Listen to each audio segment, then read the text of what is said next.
ভাবছিলাম আজকে মটরের ডাল দিয়ে একটা রেসিপি করব। তার জন্যই ডালটা আমি ভিজিয়ে রাখলাম, কিন্তু রেসিপিটা আর হলো না। কেন জানেন? ওই যে আমাদের শরীর একটু আলসেমিতে ঢাকা, তাই জন্য। কিন্তু বিকেলের দিকেই হঠাৎ মনে হলো, যখন চায়ের নেশাটা শুরু হয় তখন মনে হলো এর সাথে একটু কুড়মুড়ে কিছু চাই। তাই হাতের সামনে যে ডালটা ভিজিয়ে রেখেছিলাম তা দিয়েই তৈরি করলাম গরম গরম মটর ডালের পকোড়া। চলুন আজকের রেসিপিটা শুরু করি। নমস্কার, বারোমিশালি রান্নাবান্না চ্যানেলে সবাইকে স্বাগত। এই যে সেই সারাদিন ভেজানো মটরের ডাল আমি মিক্সির মধ্যে দিয়ে দিলাম। দেখুন ভিজে একদম সুন্দর হয়ে গেছে। এরপর এর মধ্যে একটু জল দিয়ে দিলাম, দিয়ে এবার আমি এটাকে পেস্ট করে নেব। একটু লবণ দিয়ে দিলাম অল্প পরিমাণে। এবার আমি এটাকে পেস্ট করে নিচ্ছি। দেখুন এটা আমার সুন্দর পেস্ট হয়ে গেছে। বুঝতেই পারছেন যখন ভেজানো ছিল তাহলে পেস্টটাও কত সুন্দর হবে। দেখুন ঠিক এই যে এইভাবে আমি একটা পাত্রের মধ্যে ঢেলে নিলাম। নিয়ে এবার আমি এর মধ্যে দিয়ে দিলাম চালের গুঁড়ি। এখানে আমি 4 টেবিল চামচের মতো চালের গুঁড়ি ব্যবহার করেছি। দিয়ে দিলাম হলুদ গুঁড়ো, দিয়ে দিলাম লবণ।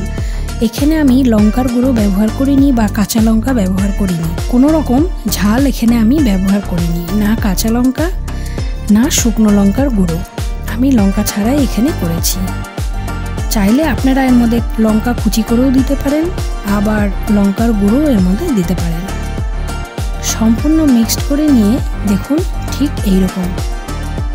এইবার আমি কড়াইয়ে তেল গরম করতে দিয়ে দিলাম। আমি এটা সাদা তেলে বড়াটা ভেজেছি। এরপর তেলটা গরম হয়ে গেছে, এখানে ছোট ছোট করে বড়াগুলো আমি দিয়ে দিচ্ছি।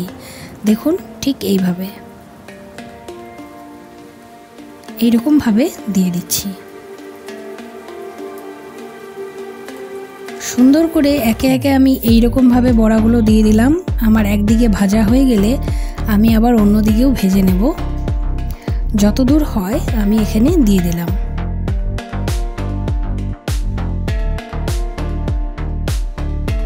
দেখুন একদিকে আমার হয়ে গেছে, আর এই দিকে আবার যখন উল্টে দেব তার আগে আপনারা অবশ্যই সাবস্ক্রাইব করে নিন। দেখুন একদিকে হয়ে গেছে, আর একদিকে উল্টে দিলাম ঠিক এইভাবে। কালারটা খুব সুন্দর এসছে এবং গন্ধটাও খুব সুন্দর বেরিয়েছে।